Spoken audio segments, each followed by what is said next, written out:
Bing bong.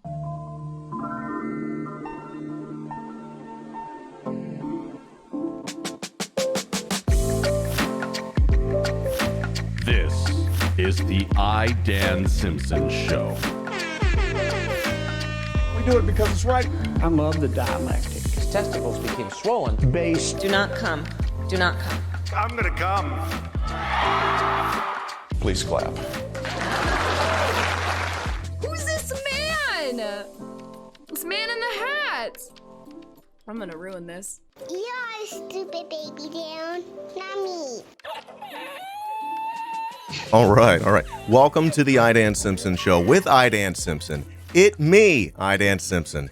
Please follow, like, and subscribe if you're watching on YouTube, and support actually existing socialist content today. Get early access to my videos by supporting on Patreon. Today, my guest is Donald Corder, reporter on RT, content creator at Revolution Report on YouTube, and director of this really wonderful documentary. It's called 8 Years Before. Please welcome Donald Corder. Please clap. Hey, Donald, what's happening? Pleasure to be here, dude. It's a pleasure to have you here. I think you're across a pond or two. Is that about right? You're based out of Moscow, but I think we had to reschedule our chat from last week. You were going to Kyrgyzstan, yeah? Yeah, I ended up going to Kyrgyzstan on a business trip. I actually met Vladimir Putin there, so we can talk a little bit about that. Whoa! Okay, this interview just exploded here. And you're back in Moscow? Yeah, I'm back in Moscow now. Wow. I'm right now recording in my study in my apartment in Moscow. So. Amazing. You do the Revolution Report. That's where your documentary is posted 8 years before. Right. We'll talk about that. And you're a reporter on RT. I can't watch that here. They banned it. Yeah, unfortunately. Because of free speech. You can watch it on Odyssey or Rumble also. They have it still there. So. All right. But yeah, I'm a correspondent and a presenter there. But the Revolution Report is kind of like my own independent media project. So my bosses at RT don't have any influence over that. And I work with a number of different people on it. Jeff Monson, for example, we work together on the documentary. So I'll talk a little bit about that later. I also wanted to say, I like your intro, dude. I forgot about how funny Jeb Bush was. For some reason, I haven't seen a picture of him in a while, but he was like really so low energy with his campaign against Donald Trump. Oh my God. And it blows my mind because he had so much more funding to work with and he just shat the bed. They just love Trump.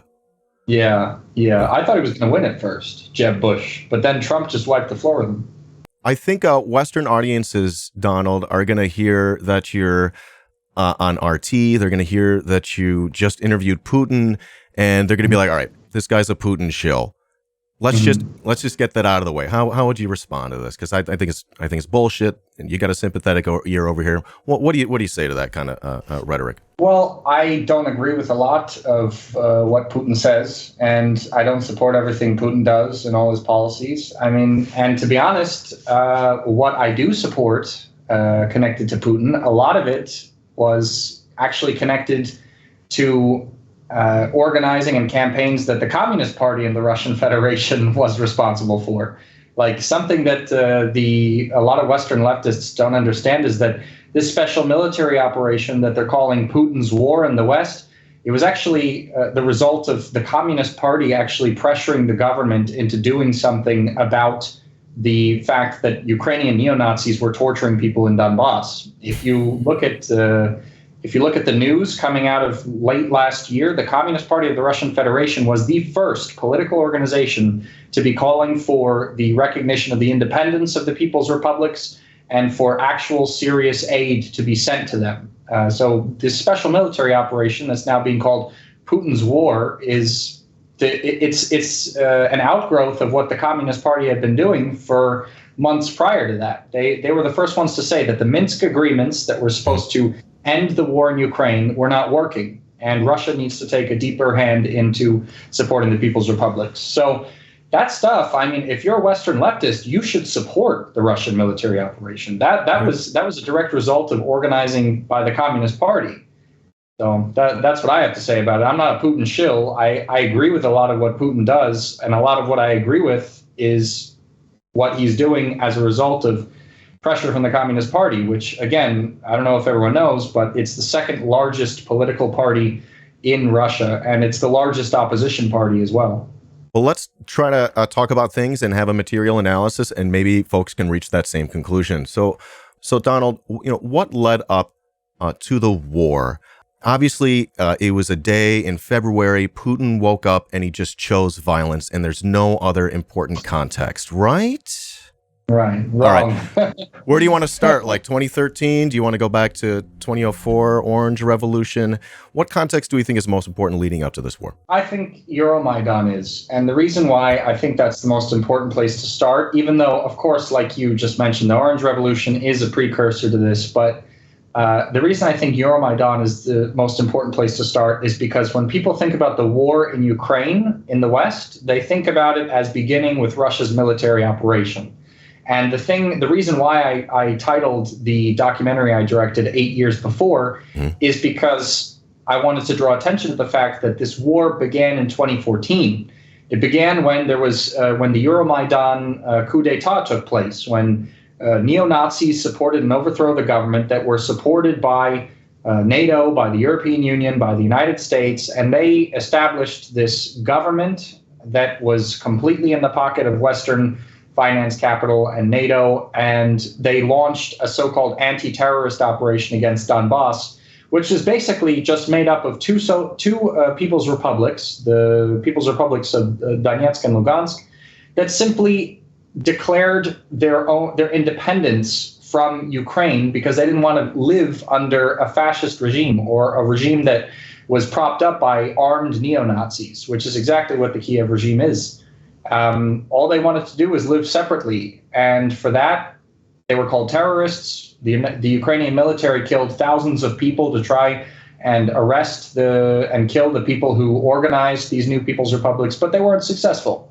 And the reason for that is because the Ukrainian military was primarily made up of conscripts that didn't know why they were being sent to fight their own countrymen, and the majority of the people's militias, although they were poorly equipped and poorly trained, they were an all-volunteer force. The morale was very high. So that eventually led to a standstill in 2015, basically, after there was a bit of movement on the front line. But since then, the war had been going on. And that's when we filmed our documentary, Jeff Monson and I, 8 years before. We filmed it in 2021, before the Russian military operation began, when there was a war going on that nobody was paying attention to. It wasn't being shown in the media anymore, and people were still dying, people were still being bombed, people's lives were still being ruined, and it was because of the Ukrainian government and their military. Now, the reason why I don't think that the war started in February of 2022 is because of that, and the fact that in February 2022, Russia made the decision that this special military operation was going to end the war. So Russia's military operation was aimed at putting an end to the war, not continuing one. And it also didn't just come out of nowhere. Like, I don't know if for any of you who have been following the news, you know that there had been months of tension between Russia and the U.S. before that point. There were a number of high-profile diplomatic talks between Russia's foreign minister Sergei Lavrov and Western leaders, and the Russian demands were super clear and reasonable. They were like, we don't want Ukraine to become a NATO state because we see the NATO as a hostile military alliance, and we already have a bunch of those on our border. We've got Latvia, Lithuania, Estonia, Poland. They don't want to basically reduce Russia to nuclear ash. We don't need another one, especially with a government like that, which is basically fascistic. They wanted Ukraine to be neutral. They didn't even have to be friendly with Russia. Russia was saying, you don't have to even change your government. Zelensky can be in power. Just stay out of this military alliance. And also, they wanted these neo-Nazis that were the frontline forces, basically, of the Ukrainian military that were doing the most torturing in Donbas. They wanted them out. They wanted them to be held responsible. So those were the two major demands that Russia had been trying to negotiate for months before the military operation began. And then just weeks before Russia launched the military operation, it was actually Ukraine that began to seriously increase its artillery bombardments of Donbas. I spoke to one Lugansk official. You could see this interview in the documentary I filmed. She said that the frequency and the intensity of the artillery bombardments increased 400 times. It was an insane increase, and they were clearly planning for another offensive, the Ukrainians. And this is what made the People's Republics evacuate actually their civilian populations before Russia launched its special military operation. I was in Russia's Rostov region when that happened, which is on the border of the Donetsk and Lugansk People's Republics and also borders part of Ukraine. And tens of thousands of people were fleeing this like absolute onslaught by the Ukrainian military on civilian areas in Donetsk and Lugansk. And they were fleeing to Russia. They had nowhere to go. They didn't know what to do. And all these people, I heard personally their accounts of how their home was destroyed. This family member of theirs was killed by Ukrainian shelling. This one had to go fight because they were being attacked by the Ukrainians. And they, they're not lying. They're not crisis actors. These are people that were evacuated. And at that time, the governments of Lugansk and Donetsk were basically begging the Russian government to intervene militarily. They had been asking for this for a while, but they were at this point begging for them to intervene militarily because they knew that a new Ukrainian offensive, if the Ukrainian military would have put all of its, the brunt of its military behind it, they weren't sure if they could guarantee the continued existence of their states. So at that point, and also it was in violation of the Minsk agreements, which I mentioned before, which were ceasefires that were negotiated between Russia, the administrations of the Lugansk and the Donetsk People's Republics, Ukraine, and other European states. So this was supposed to guarantee peace, but Ukraine continued to violate those Minsk protocols. And at that point, with the possibility of a new offensive, Vladimir Putin, the Russian government, and especially the Communist Party, like I was saying before, they were like, enough is enough. The only way, like all diplomatic routes have been exhausted.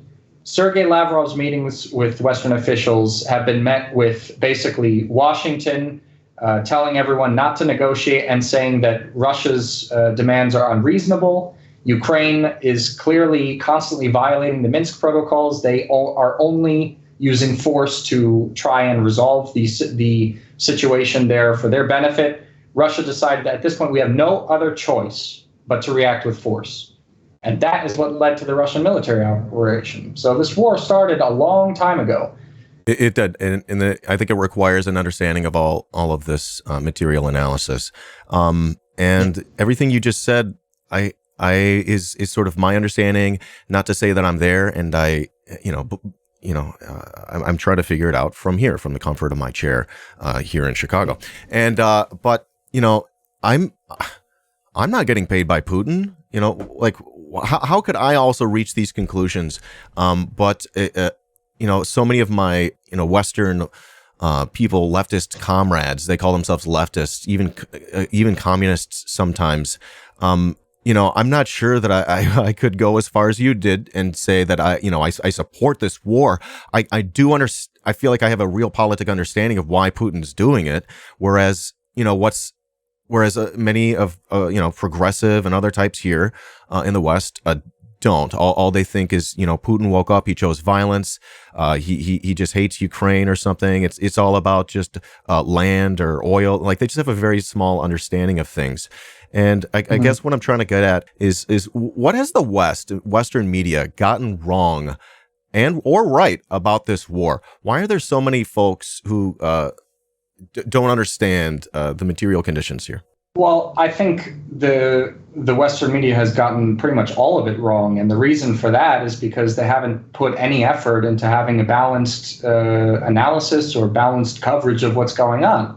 I work in media, so I watch CNN, BBC every single day to understand what's going on the Western media side. And they're literally just regurgitating what the Ukrainian government is saying about things. There are some exceptions, like weird exceptions that I've noticed throughout this conflict, because, like, for example, the assassination of Daria Dugina, right? Yeah. The FSB conducted an investigation. They concluded that this was a calculated assassination that the Ukrainian security services were responsible for, even though Kiev denied having any sort of involvement in it. But all the evidence basically points to them. And at first, all of the West was like, yeah, either Russia did it or there was some sort of anti-Putin, like, internal partisan movement that nobody's ever heard of. Like, they fabricated this, I think it was called like the Russian Nationalist Front or something that doesn't even exist. But after a while, it became so glaringly obvious, even in the West, that it was Ukraine, that the New York Times even published an article, basically confirming what the FSB had found about that it was Ukraine that sanctioned the murder of Daria Dugina. And this article that the New York Times wrote, you can look it up, whoever's watching, look up New York Times, Daria Dugina. It talks about how this was something that Kiev decided to do unilaterally, that it did not discuss with Washington. And behind closed doors, Washington is actually pretty upset about the fact that Ukraine is, even though it's like a satellite of Washington, it is way more crazy, and its policies are way more aggressive than the United States itself. Because again, we're talking about a satellite, but the United States, I mean, maybe some people disagree with me, but if you compare the United States and Ukraine, the Ukrainian government is a lot more reliant on armed, actual neo-Nazis for its actual existence than the United States is. The United States is more of like a liberal imperialist dictatorship of the bourgeoisie. But in Ukraine, we're talking about real neo-Nazis that literally trace their heritage back to literal Nazi collaborators in World War II. So it's like there's no gray area there. So in terms of the New York Times article that came out later, I would say that was one of the small periods in time where the Western media actually got it right. They actually decided to tell a little bit of the truth at one point. But most of the time, I have to say, it's just nonsense. I mean, like, YouTube knows that I'm pro-Russian just obviously by what the kind of stuff I watch on YouTube, the content I put out. So it's constantly bombarding me with anti-Russian propaganda from the Western media. Like every single day, I get suggested a new article that The Sun has written about how Vladimir Putin is on the brink of death because he's got blood cancer and he's going to die any day now. And every headline is just like saying exactly the same thing every single day, just written a little bit differently with a different picture of Putin. And it's like they've been saying that for years, and he's obviously not dying. At the same time, like, I'm not going to lie and say that the Russian military operation is going exactly according to plan. Like, a lot of mistakes were made. And because of that, there's basically a stalemate right now, I would say. Yeah. And there's a lot of corruption in the Russian military. That nobody's arguing with that. Even Vladimir Putin himself said that there was corruption, and there were problems connected to mobilization and the carrying out of the military operation. But that's being handled by the Russian government, and they're obviously struggling with that. But to say that, for example, the Ukrainian counteroffensive in Kharkov was like the death blow for Russia's military operation, or that in Kherson, when the Russian military pulled out of that one small area, that this was like the biggest loss for the Russian military, and that people welcomed the Ukrainian military with open arms. This is just like nonsense, There's so many other things that you need to consider that are not showed in the Western media. Like in Kherson, Russia had a controlled evacuation. Everyone who was supportive of the Russian administration there, which was hundreds of thousands of people, were evacuated over the span of the previous weeks before the Russian military evacuated. So the only people that were left there were basically, super hardcore, pro-neo-Nazi supporters. And you can even see that in CNN's coverage of the Ukrainian military's recapture of the northern part of Kherson. If you look on my YouTube channel, I posted it there because there's a part of a CNN report where the anchor is saying, It's so propagandistic. It's like, the glorious Ukrainian military is being welcomed with open arms. People are welcoming freedom again. And all of a sudden, as she's talking about all this stuff, what's being shown on the screen is a guy with the Ukrainian flag, and he does a Heil Hitler salute. Right. He does it with his left hand, though, so it can't be a Nazi. I remember that video. Yeah, I know. He Nazis does know it. the difference. He straight up throws it up. Oh my God! Or the line of tanks, and they've got the Atomwaffen flag. It's just like, come on, Western media. The one thing they get right, which they just can't help but get right, is when they take pictures and video. There's just plethora of like Nazi symbology, and it really goes against this wackadoo talking point that I hear on some of the more compatible left side of things here in the United States, where they're like, oh, well, all the Nazis in Azov, they're only in the Azov battalion, or they say like, oh, Azov, they're dead or something. Like, no, they're all over the place. They cannot stop taking pictures of the Nazis. And of course, my tax money is going to give them guns. I think that's a bad idea. Billions of dollars. Just billions. They're going to give them another $37.7 billion. And so, obviously we got this framing over here that Russia bad, Ukraine good, the United States is just helping, The United States has never done anything bad, including the last 8 years in Donbas. Let's get to your, let's talk about your documentary. I know we're bouncing around, and I really appreciate you. I'm enjoying the chat here. This is really important. This is important stuff for people to hear, and I need you to know that you got sympathetic ears over here as well. I'm happy. Yeah. So, right, there's this viewpoint where, like, hey, if you talk about the United States and you talk about anything that the United States has been doing that's bad, how dare you even let that thought enter your head? I think it's because, imperial hegemony, the United States relies on this narrative that they didn't do anything wrong. Again, it was just Putin that woke up one day and chose violence. So your documentary, and as you've been touching on, and it's extremely moving. It literally moved me. I was crying, and I think it's just super well made and really important content for Westerners to hear, because again, they've banned RT. So like we just don't get a lot of alternative content that exists outside the sphere of imperial influence, and so that's why I appreciate your analysis, getting to hear this and getting to talk to you. Let's talk about your documentary. This fantastic documentary can be found on your YouTube page. It's called 8 Years Before. And again, if folks are looking for it, they can find it through The Revolution Report. You've given me a clip to show. Would you like to show this clip and then talk about it? Yeah, sure. Yeah, go ahead. У нас діти підуть до школи, до дитячих садків. У них вони будуть сидіти в підвалах. У меня ребенок, я не знаю, полгода, наверное, на улицу не выходил, понимаете? Она боится каждого шороха. Она прячется под стол, она забивается в угол, где-то начинает стрелять, она сядет вот так вот, и все, ее вот так вот. Вроде как едет машина, а им кажется, что это беспилотник. Они сразу прячутся, они сразу боятся, мам, там летит что-то, все, они сразу чуть ли не в этот подвал. I can tell they're speaking Russian now. Я смотрю на себя и такая, со мной все в порядке? Он говорит, да, все в порядке. Я говорю, нет, не в порядке, у меня оторванная рука. Вот. И нам повезло, что всем раненым, что это была зима, что мы еще замерзали, как может, кровь не так, знаете, из нас. То есть вот просто даже уровень пропаганды. Ты умрешь от холеры без воды или возвращайся в Украину. Люди рассказывали ужасные случаи издевательств, убийств. Ценное, что есть у человека, это человеческая жизнь. Никому не позволено так ее уничтожать. Приходят люди, за что? За какие-то деньги небольшие, которые им платят, приходят убивать таких же. Ведь не мы поехали в Западную Украину или в Центральную Украину кого-то убивать. Мы дома, мы здесь родились, мы здесь живем.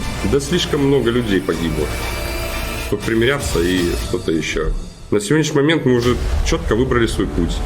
Нам нужно помнить историю и идти следовать вектору интеграции в Российскую Федерацию.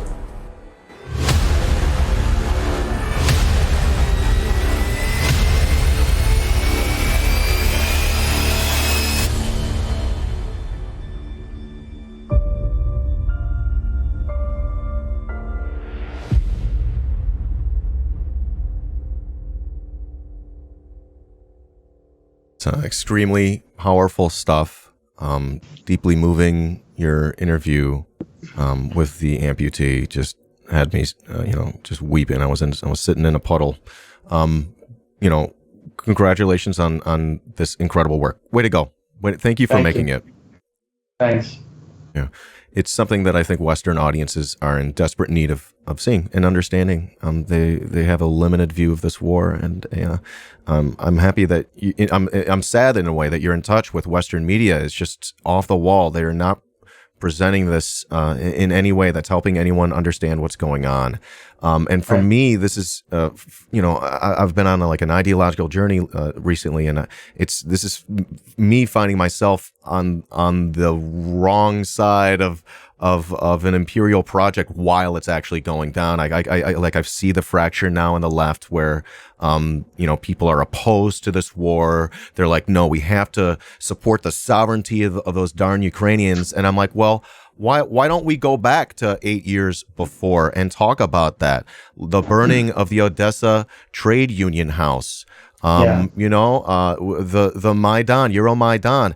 What I would love to do is actually show you something that I found to be really just stupid and wild. It's Maidan, and the way that they put it on YouTube, Maidan Wikipedia. Look at these pictures that they present the Maidan, and I what was it like this? I mean, it's pictures, so. There was a small period in time where it actually was. That's the thing. It's just like neo-Nazis from specifically right sector, the Azov Battalion, Svoboda Party, they came and basically hijacked this for their own goals. Euromaidan actually started with, they had some legitimate concerns about energy supply and stuff, but it was almost immediately hijacked by these people that you're showing now, these neo-Nazis having torch parades resembling the Nazis. And, they armed themselves, they attacked the police, and they basically forcibly took power, And to be honest, I think that, a lot of people don't have the right understanding of everything that happened. And it gives them this kind of false narrative or this false understanding that people who support the military operation support the war, Because in reality, like I said earlier, this military operation was launched to end the war, to end this war that was going on for so long and that was not showing any sign of going one way or the other. The whole point was to end it. And to be honest, it's not ending quickly because the West is reinforcing the stalemate that Russia tried to end with the military operation. So the people who are saying no to war in Russia, and the people in the United States that say that people who support Putin are supporting a war, they don't really understand the origins of this conflict, and they don't understand who was the aggressor here. Who was the original aggressor? It was the West and these neo-Nazis. Absolutely, and that's answering one of these questions from one of our community members, Rathbone. The West has responsibility, but their narrative relies on a complete misunderstanding of the West's role so that they can continue to manufacture consent to send billions of dollars of arms. And, one of the things I found to be wild was $900 million for Ukrainian healthcare. And I'm like, well, actually, we could use that here. Anyways. So why do they get millions of dollars to their healthcare system? We don't get any money into our healthcare system. It's private. I don't get any rocket launchers. Yeah, I was thinking whenever I see the U.S. approving another $20 million, $30 million to Ukraine, I'm like, give it to me. I can make much better use of that money than a bunch of neo-Nazis. Stop giving it to the NED to make content. I make way better content. Yeah, exactly. All right. Okay, so the next question that I'd like to dig into here. The next question, it's from another member of the community, Nasai, asking to hear about nukes. Nuclear bombs, the bomb. Is there a history of Ukrainian government officials? This is quiz time. Yeah. Is there a history of Ukrainian top government officials asking for Russia to be nuked? Because that would be a bad idea, right? Yeah, but by the way the question is framed, I think the asker probably already knows the answer. But I'd be happy to answer. I'd be happy to answer that because it's a good point. Yes, there was. The most high-profile one is probably Yulia Tymoshenko. the Ukrainian politician with like the blonde braids. She's in my documentary as well. I talk about that towards the beginning. She said she wanted to reduce Russia to nuclear dust. So she's said that on more than one occasion. And also at the beginning of the Russian military operation, before it was launched, Ukraine was considering withdrawing from the Budapest Memorandum. Zelensky was talking about this, which prevents Ukraine from getting nuclear weapons. This is another reason why Russia launched its military operation. Once Moscow started hearing, oh, we hate Russia and we have a history of saying we want to nuke Russia and we're going to scrap the only thing standing between us and nuclear weapons, Russia was like, all right, that's enough. You know, that's completely unbelievable, especially when the country is also trying to get into NATO. And NATO saying, well, you know, we will accept any members that want to become part of our military alliance. Someone asked about the role of NATO. That's part of it, not just giving them weapons, which they have been, you know, the blank check for weapons to Ukraine, but also this kind of political game they were playing before, saying any country that wants to join NATO wants to join, when meanwhile the Western powers were influencing Ukrainian politics before this discussion was even being had. You know, that's the game NATO's been playing. Victoria Nuland's cookies. Anybody want a cookie? She said fuck the EU, and she was right about that. Queen, am I right? Right. just right for the wrong reasons. Yeah, exactly. It's not often I agree with Victoria Nuland. Were you around when Maidan was happening? No, dude. When Maidan went down, I was still a student in university. It's actually one of the. I mean, I was a self-proclaimed communist since before then, but it's one of. It was probably one of the main moments that really radicalized me into thinking about what I was going to do after university and what actual steps I was going to take to like influence what's going on in the world, what imperialism is trying to do around the world. And at the time, I remember I was watching about how like, you know, Russell Bentley joined and became Texas in Donetsk. And he was like, you know, he was giving interviews saying, you know, I didn't know what was going to happen. I thought I was probably going to die, but I went anyway to fight for what I believe in. I was like, holy crap, this guy is fucking cool. You know, this guy, you know, puts his money where his mouth is. He went to volunteer to defend the People's Republics. And he's not the only one. There were plenty of foreigners that did that as well. And I just saw what was going on. And I also especially saw what Texas was talking about on YouTube, what the videos he was making and what the mainstream media was showing, and how it was just night and day. Like they weren't showing anything on the Donbas side. They were just calling them all Russian separatists, when meanwhile Russia didn't have anything to do at that time with the People's Republics. They had genuine referendums where they wanted to break away from a state that was overthrown by neo-Nazis. So that basically convinced me that, and I was studying history and Russian in university too. I was already thinking like, what am I going to do when I get out? I was thinking probably the best thing to do is move to Russia, at least to increase my level of Russian, and then see what I can learn and from moving here, where I can land myself. I wanted to read about socialism in the Soviet Union from like Soviet sources. And the only way to do that is in Russian. I mean, there is stuff that's translated into English, but you want to read the real stuff, like the real good stuff that explains stuff that can give you a perspective that you can't get if you're just reading English sources. You have to speak Russian. You have to read the Russian texts. So that's one of the reasons I moved here as well.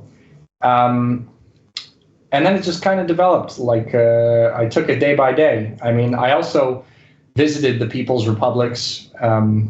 First time in 2015, and then 2016, and then 2017.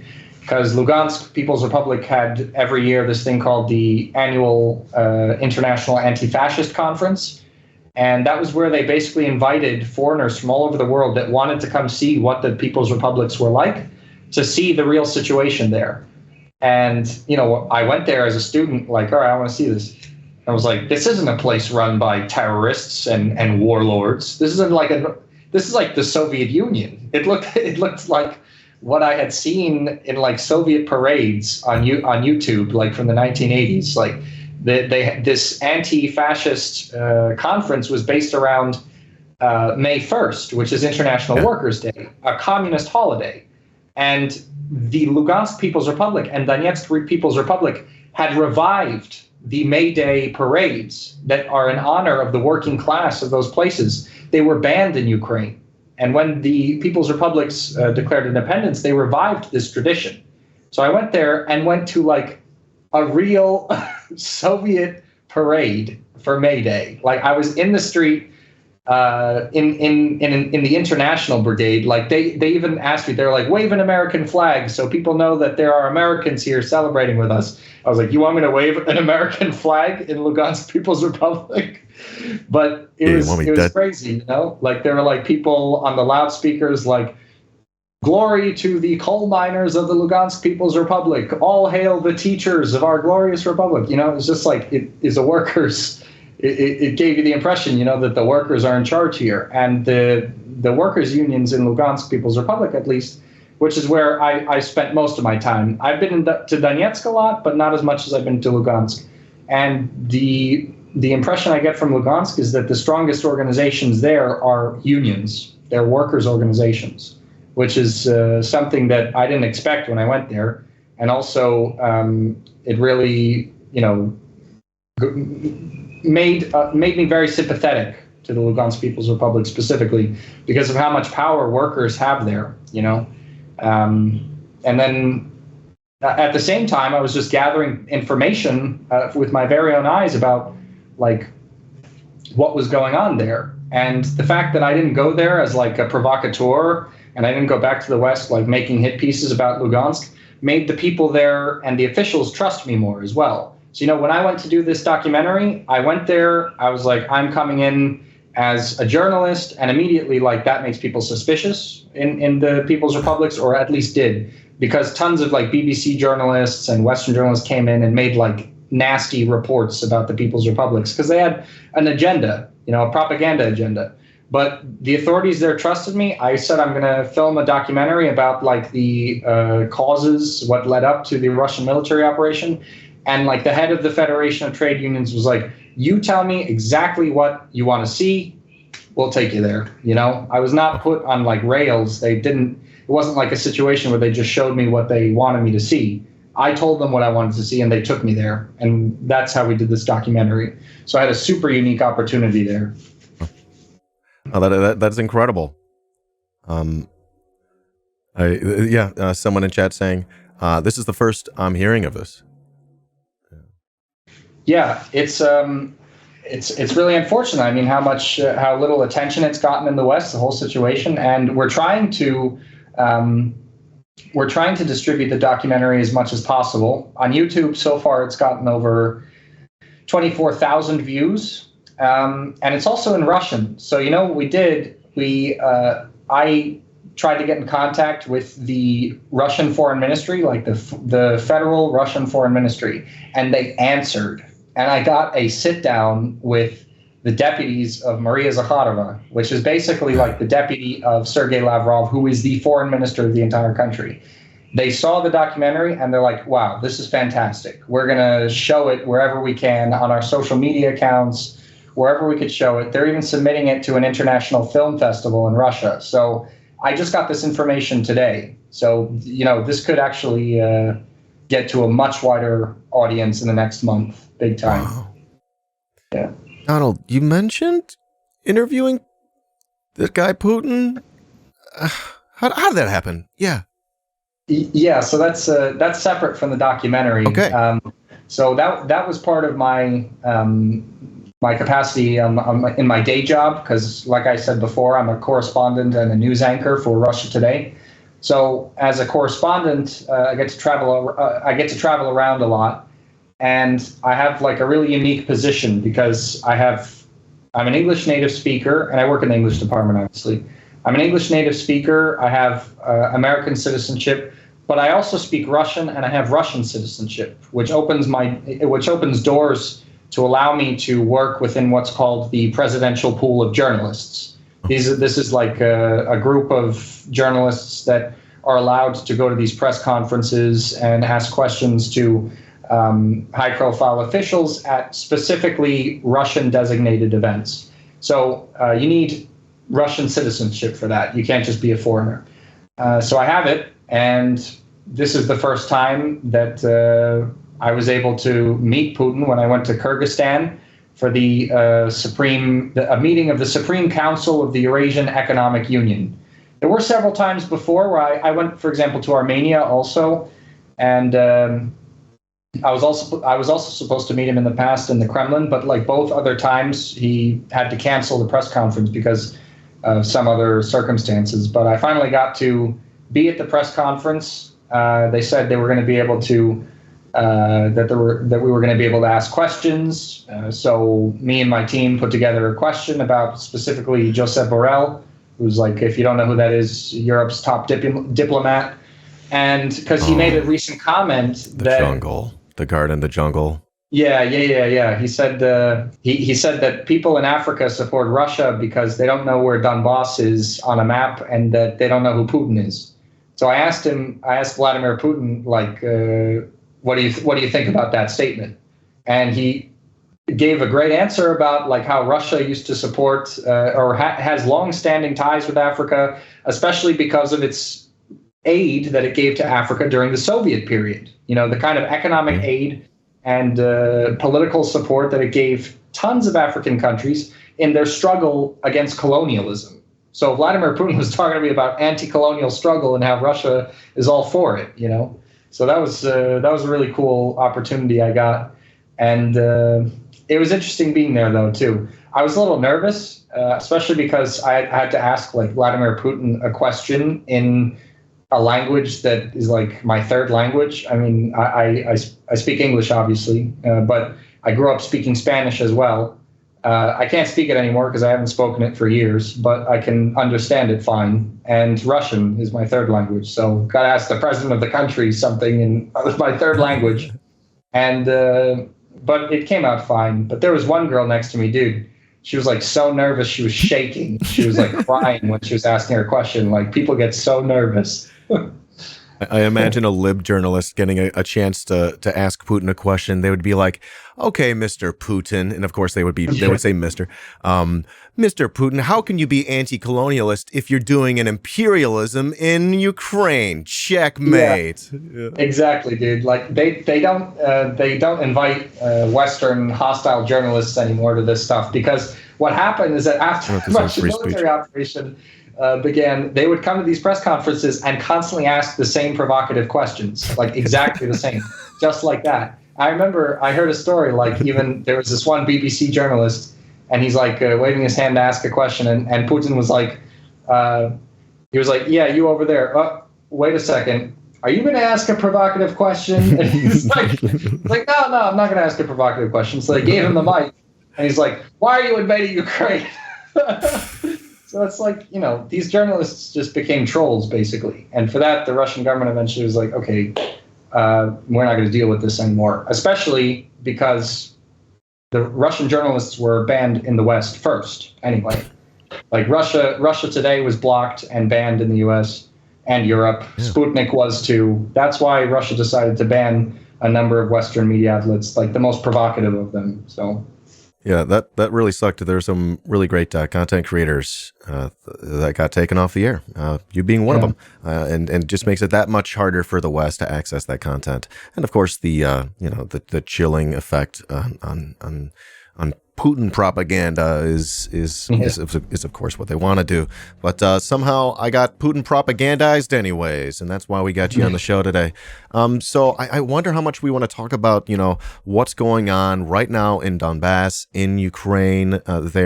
You mentioned sort of these battle lines being drawn. I was sort of hoping they would just, get to the table and negotiate and get it over with, because it doesn't look like, short of something humongous happening, I just don't see them taking Donbas back.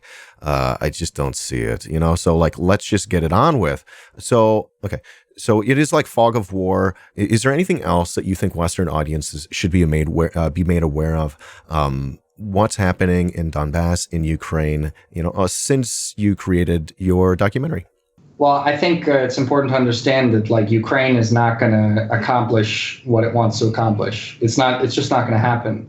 I think at the beginning of the special military operation, Putin expected Zelensky and his administration to be a lot more willing to negotiate.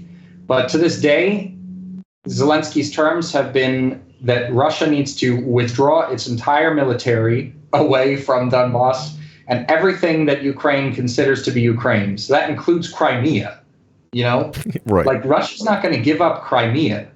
But Zelensky says that that's the only term, them giving up Crimea, that they're going to come to the negotiating table. So there's not going to be any negotiations. Unfortunately, this is going to be decided on the battlefield. And, the problem with that, and the reason why it may drag out for a very long time, it may not. I think it's still possible that Russia's planning a massive offensive that's going to happen in the winter after the roads freeze over. And that's why I think a lot of the mobilized troops they're concentrating them in certain areas. I think that's a possibility. And I think they're preparing for that by completely destroying Ukraine's energy infrastructure to really incapacitate them during the winter and make it impossible for them to upkeep their Western supplied weapons. And then they're just going to launch like a massive offensive. I think that's a possibility, not a guarantee, but it's a possibility. But the problem is that Ukraine has been so willing to just throw its own people into a meat grinder, dude. Oh, like there have been this offensive in Kharkov that has been the most successful one on the Ukrainian end. It cost so many lives. And in Kherson, they haven't even taken much ground. The ground they did take, the Russian military pulled out of voluntarily because they said that the position had become indefensible, because they were afraid that the Ukrainian military was going to breach a dam on their side that would severely impair the Russian military's ability to defend that territory. So when they took back Kherson, that wasn't even part of an offensive. But they've been launching offensive after offensive after offensive and just throwing thousands of their own people into a meat grinder. There was even a story we had in Russia Today a couple weeks ago where Ursula von der Leyen, the head of the European Commission, she kind of slipped and said something she probably wasn't supposed to. She said that Ukraine's losses in the conflict so far have been around 100,000 people. And that's like an enormous figure in comparison to what the Ukrainian officials are saying. They're saying that they've lost like 10,000. That's a tenth of their military, including reserve forces. And then you multiply by 4 or 5, and that tells you how many are injured. Oh my gosh. Yeah. But you understand, that doesn't bother the Kiev regime, because at the same time, their military is not only made up of their own people anymore either. They're very confident that they will continue to be reinforced by, well, first of all, international volunteers, but not so much international volunteers as mercenaries, specifically from Poland. And Russian intelligence and Russian military officials have even gone as far to say on television in Russia that these mercenaries are actually NATO troops. And they're regular NATO troops that are just being called mercenaries so that an all-out war between Russia and NATO is not risked. But a lot of people believe in the Russian military structure that NATO is sending regular troops under the guise of being mercenaries into fight. And Ukraine's more than willing to throw those people into a meat grinder, as well as their own people. What you fail to remember is that he's Times Man of the Year, Zelensky. So you're really talking shit about someone here. They're going to the libs are going to be mad at you. Yeah. Wow. You just blew my mind a bit there. We're also sort of relatively aware of other foreign legions, the Georgian Legion. We've also been told the Grey Wolves from Turkey have been around as well, perhaps even thousands. But of course, in the West, all you hear is, but the Wagner Group, the guy's got a Nazi tattoo. It's like, okay, are we opposed to Nazi tattoos? Pick a side here on the Nazi tattoos thing. Yeah. Okay. I'm sorry, I'm arguing with a guy. I just invented a guy to get mad at, and I told myself I wouldn't do that anymore. Post-war relations, of course, I think this is going to be heavily dependent on what happens. If your theory is correct, if a big offensive happens in the winter, then that's going to determine a lot of things. But what are we thinking post-war? What is the world going to look like? What is Donbas going to look like? What is Western Ukraine? Excuse me. What is Eastern Ukraine going to look like post-war? It's going to be the Cold War over again. I think that's what the world is going to look like. Unfortunately, I don't think Russia and China are like as united as the West likes to claim a lot of the time, where they think that there's like a Russian-Chinese conspiracy to destroy the West. So I don't think it's going to be like East versus West necessarily. I think there's going to be, but I think because China and Russia, they're like, we're strategic partners, we're not allies. Like Russia has a beef with Ukraine. China's not going to go and say this is our military problem. China has a beef with Taiwan. Russia's not necessarily going to say that's our military problem. But what both Russia and China and a number of other countries are, dedicated to is this idea of multipolarity. And on that, they're definitely going to stand in solidarity against the West. And so in that sense, you could say that I think it would be safe to say that a new Cold War is going to take place between those who believe in multipolarity and those who believe that the West has the right idea of what democracy is, and they should impose it on the rest of the world because the rest of them are dictatorships. And it's going to look like, I think it's going to look like a Cold War in the sense that there's going to be probably like an Iron Curtain again. I mean, it's super difficult for Russians to go to Europe and the United States right now. It's like impossible for people to get visas if they didn't already have one that is still valid. So that's not any fault of the Russian government, but that I think is going to be the situation. And people in the West are going to be like probably scared to go to Russia because at least a lot of my friends and family in the West keep asking me, like, is it dangerous for an American to be in Russia? Like, do they treat Westerners harshly over there? They don't. But I think there's like a sort of projecting going on because of how badly Russians are being treated in the West, that they think, oh, naturally Russians are going to treat Westerners like crap, but they're not. They're not at all. So that I think for that reason, there's going to be a sort of Iron Curtain between the East and the West again. In terms of what Ukraine's going to look like, I really believe there's no possibility that Ukraine is going to win this conflict. They're not going to get Donbas back. They're not going to get Crimea back. I don't know how willing Zelensky and his administration are going to be ever to negotiate, but my bet is that they're going to fight to basically the last man. I think they're never going to give up. I think the only thing that's going to stop it is unconditional surrender based on the way they've been acting. And, even people who are against Russia should listen to even what Washington's been saying. Like, Russia is not even using a huge fraction of its military potential in this conflict. It's not. And that's because it can win with the little that it's using. Obviously there have been problems, but if you look at what Russia's objectives likely are, it was to liberate Donbas and Zaporozhye and Kherson as well, that voted to become part of Russia. I think Russia's not going to settle for any less than full liberation of those territories. That's going to be the very least. So, I mean, I guess it comes down to how much Ukraine is going to be willing to sacrifice in the fight to stop that from happening. But Russia's just not going to give up. It's not an option for Moscow, And judging by the fact they were willing to sacrifice the pretty much entirety, I don't know how much of Donbas, but they were willing to bomb the shit out of Donbas. They were, they're letting their country continue to get bombed to this day, knowing that, short of I don't know, again, something tremendous, tactical nukes or some shit. Like we don't see this changing. At least I don't see this changing too much. I would be maybe that's just hopeful. I just want it to end. Just like, okay, the lines are drawn. Let's just stick to this. There's so much imperial projection. It's off the charts. And of course, I'm just surrounded by it.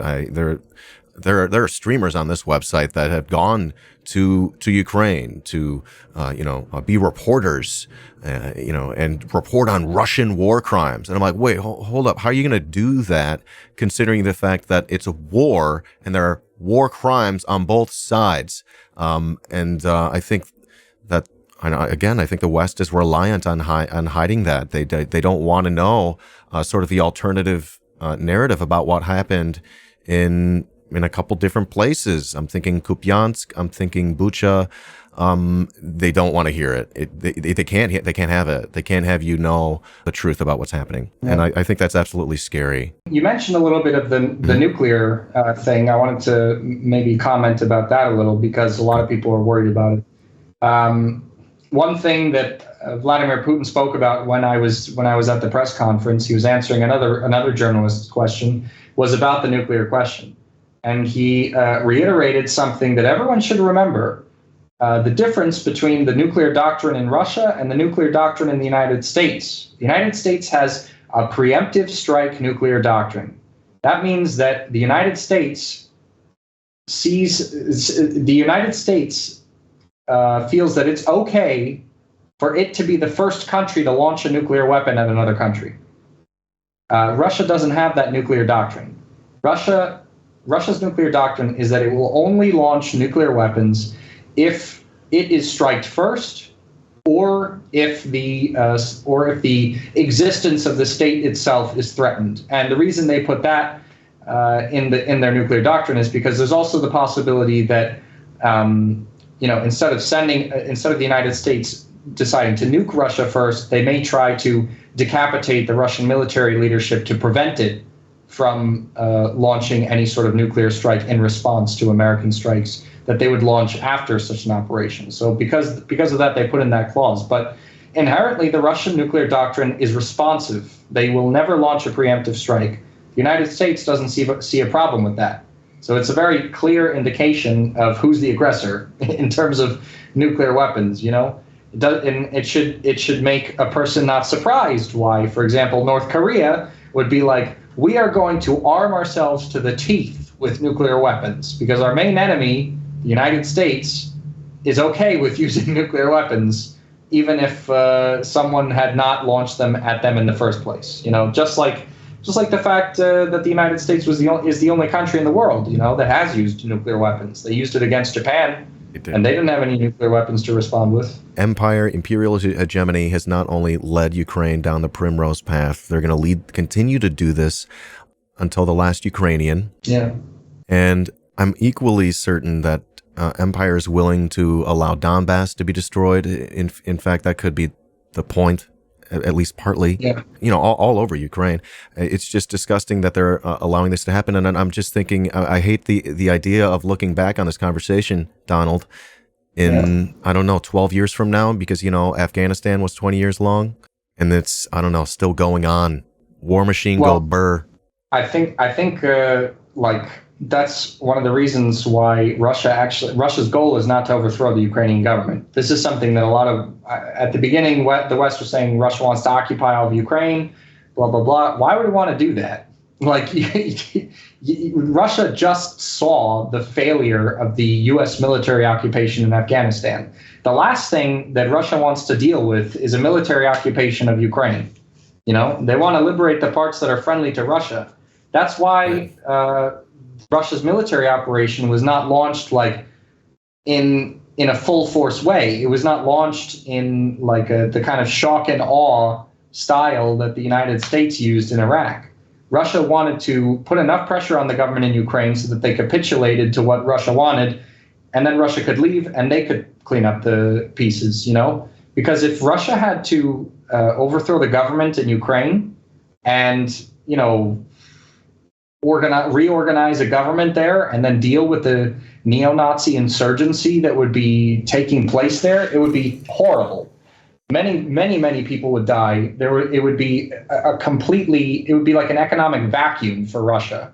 And the best example, the comparison we can make is after World War II, actually, because a lot of people don't know this, but after the Red Army liberated Ukraine from the Nazis and everything went into like post-war mode, the Soviet Union had to deal with a neo-Nazi insurgency for almost a decade. The people who collaborated with the Nazis, they continued to fight throughout the 1950s and the 1940s in Soviet Ukraine against the Soviet government. It only ended when the KGB finally caught up with Stepan Bandera, who was like the main leader of the fascist insurgency, and they killed him, that this insurgency was finally put down. That was in the 1950s. And to be honest, a lot of people also don't know this, but the Ukrainian diaspora in the West is by and large made up of people who loved fascism. Many Ukrainians in Canada and the United States that are there, whose families moved in the 20th century, and that's a huge amount of them, maybe even the majority. I'm not sure on that, but I know there are at least a very large proportion of the Ukrainian diaspora in the West. They are descendants of Nazi collaborators, or at least people who looked favorably upon Nazism. You know, they left because they were scared of being repressed in the Soviet Union, which was obviously anti-fascist. And the CIA, MI6, after World War II, they recruited a lot of these people. I mean, Stepan Bandera, before he was assassinated by the KGB, he was working with CIA and MI6, a Nazi collaborator, you know? I'm in Chicago here, and we watched this in real time. You may be aware in the United States, as the Russian tanks were rolling in, the special military operation at the end of February, there was an outpouring of support for Ukraine and Ukrainians, and there were several rallies. One in Chicago happened. The mayor of Chicago and the governor of the state, Pritzker, they were there. In the back was a red and black Banderite flag, and it was one of those flags where his face was like emblazoned in the flag. You know what I mean? And it said his name, Stepan Bandera. I was just like, oh my God. I'm like, Nazi flag right there. Everyone pay the fuck attention. We have a question from my partner in crime. Matt's got a question about the Russian economy. Maybe you can help us understand. So it appears to be Russia appears to be implementing an older industrial style mode of capitalism that is saner and healthier than the neoliberal sicko shit that we have here in the imperial core and elsewhere. Their relation to capital seems to be somewhere in between the United States, where capital calls all the shots, and China, where state calls all the shots. Is this accurate? Actually, I'd love to answer that question. I can approach it I'll put it back. By several different angles, because I've analyzed it quite a bit myself. But also, I just wanted to mention one other thing about what we were talking about before. Slava Ukraina is a Nazi slogan. If you look it up, it was written on banners next to Heil Hitler, and it was banned in the Soviet Union because it was a Nazi slogan. So just keep that in mind. This thing that all these liberals are saying, it's literally a Nazi slogan. But Slava anyway. my granny, am I right? Yeah, when they say glory to the heroes. Who are the heroes they're talking about, folks? Figure this out. It's Shikevich. It's Bandera. It's the OUNB. Literal neo-Nazis. Actually, I got that right here. I think this is a thread of all this stuff. Here's a bunch of kids in Ukraine. Whoops. Yeah, dude. Sorry about that. It's a Nazi slogan. Here's one. Slava. Yeah, it's right next to Heil Hitler. I mean, come on. Back to the question. So I want to write a book about this at some point, because I just haven't had the time because of all my journalistic activities. But Russia is a very interesting phenomenon in the world right now, because if we look at your question part by part, I'll start with the idea you brought up here, that in China, the state calls all the shots. In Russia, it's the same. In Russia, there's a form of capitalism that differs very starkly to Western capitalism, in the sense that, and I'll use the United States as the prime example here. In the United States, the political system is controlled by finance capitalists that fund the two major parties, using the money that they have to influence election results. You got the money elections. that come before the primaries even happen, and the fat cats, they choose what candidates normal people are even going to be able to choose from, so that all of them are in their pockets. So that's how capitalists control the political system in America. In Russia, the state is kind of an entity in itself, and actually there is a very specific phenomenon that Karl Marx describes in the 18th Brumaire of Louis Bonaparte. He calls, and this was when Napoleon III came to power. Napoleon III came to power after the Restoration. So you had the French Revolution, where the bourgeoisie overthrew the feudal landed classes, and they had their French Revolution. Eventually, Napoleon Bonaparte came to power as the dialectical synthesis of the revolution with people on the far left, people on the far right, and he spread basically bourgeois ideas throughout Europe with the Napoleonic Wars, right? Then you get the Restoration, reaction, monarchs coming back to power. But then you got, after that, Louis Bonaparte, who's also known as, or not Louis Bonaparte, Napoleon III,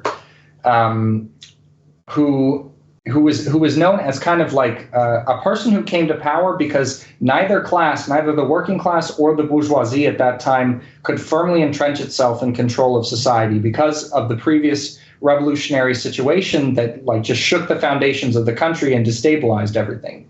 So what happened was that this guy, Napoleon III, took power with the support not of any class, but specifically of the state bureaucracy and an army made up of the lumpen proletariat. And basically, Napoleon III was able to dictate to the bourgeoisie what they had to do if they were going to continue to be bourgeois.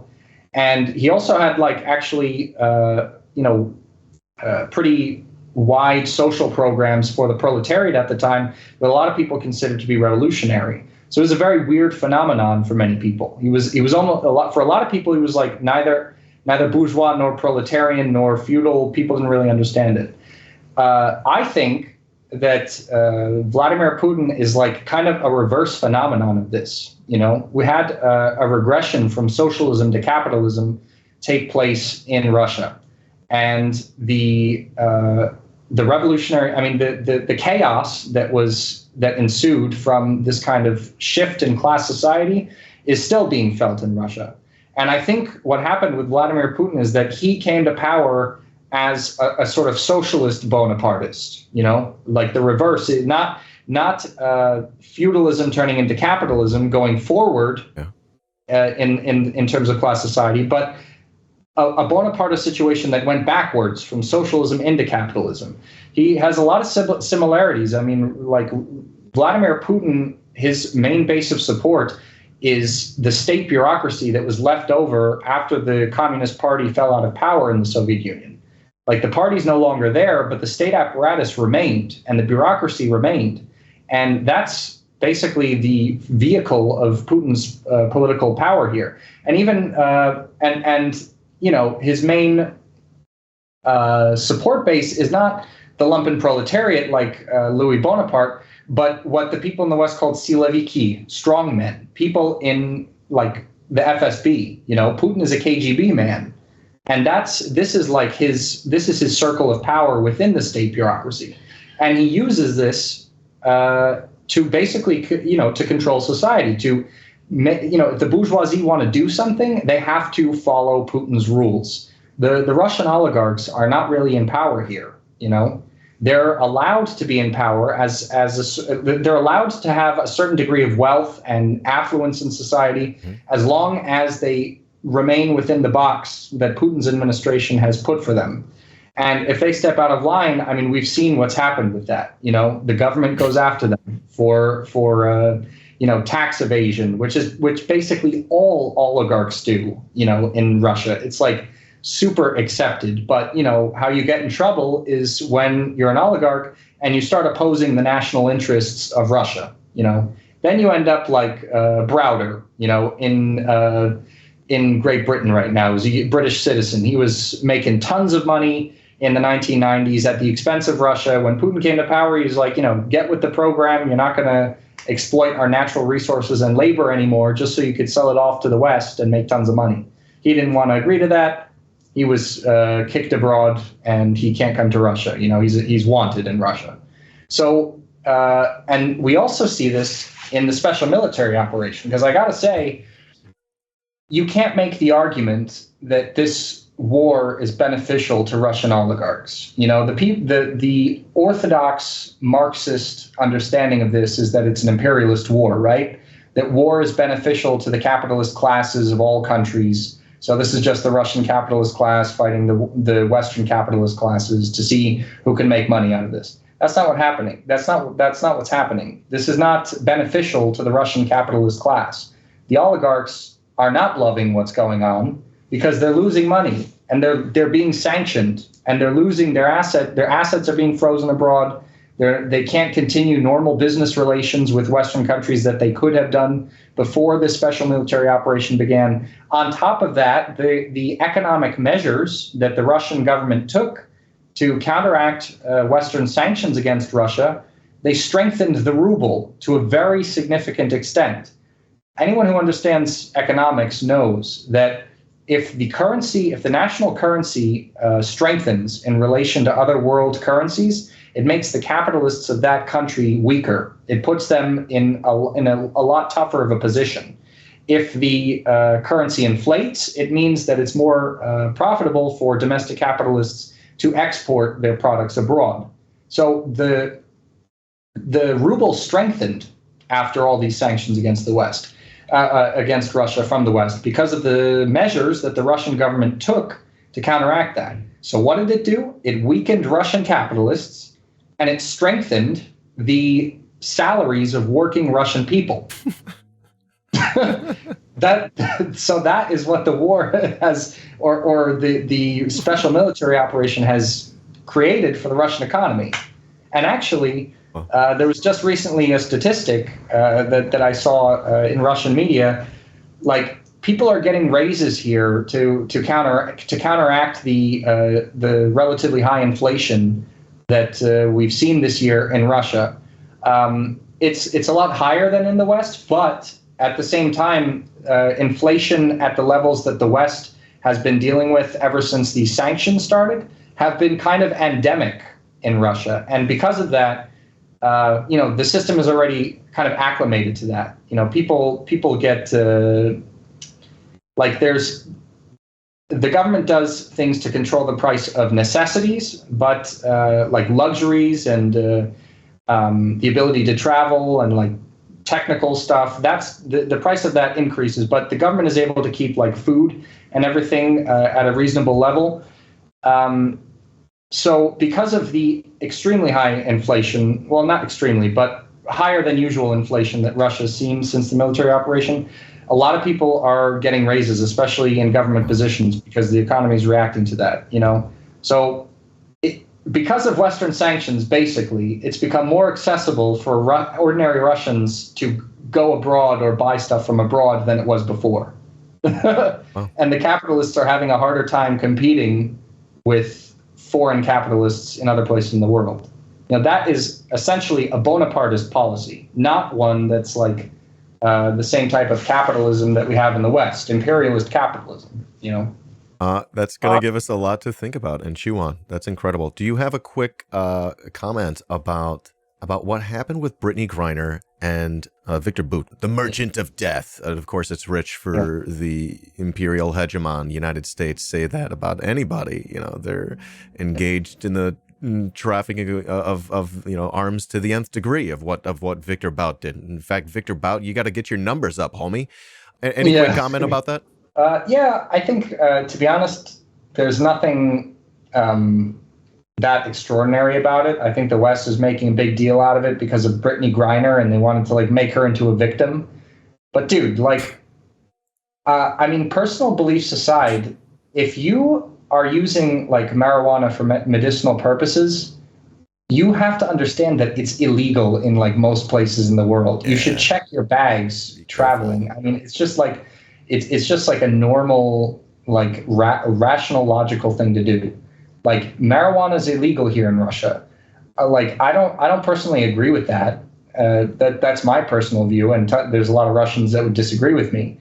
But that's the law. Like there was no sort of unfair like detention of her. The arrest was not unfair. She broke the law, and also she brought what's considered to be an illicit drug in Russia into an international airport, which makes it that much worse. She should have checked her baggage, but I think she just like. To be honest, I think she's like a rich, like a rich famous sports person, probably celebrity. Yeah, I think it's a celebrity factor because she, you know, you can make the argument that she's, you know, proletariat or whatever because she's being exploited as well. I'm sorry to hijack your answer there. Yeah. No, but yeah, I just think she just thought like, you know, she didn't take it so seriously because she feels like she can get away with certain things. Well, you can't get away with it in Russia. In terms of Victor Bout, I don't really know that much about his situation, so I can't say. From what he said in interviews after he came here is that he had a really hard time in U.S. prison. I believe that much. U.S. prisons are not nice, especially to someone who's made out to be the merchant of death in Western propaganda. But I don't know. I think probably he had some sort of connection to the Russian government. I can't say for sure, but I think he probably did. And that's probably, you know, one thing that the West was talking about is that, you know, the Russian government is overly eager to get him out of prison. You know, that's probably true. You know, Russia has a saying, "Мы своих не бросаем." It means like we don't throw our own people like to the garbage can. You know, we don't abandon them basically. So that's possible. I mean, he came to Russia just recently, and all of a sudden he's a member of the LDBR party. It's like some crazy right-wing political party, nationalist party.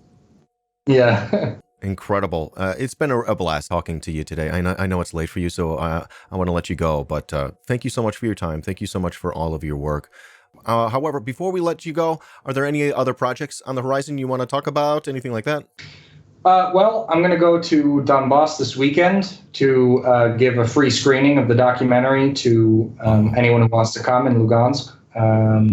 It's going to be probably young journalists, young activists, people who support the government and everything.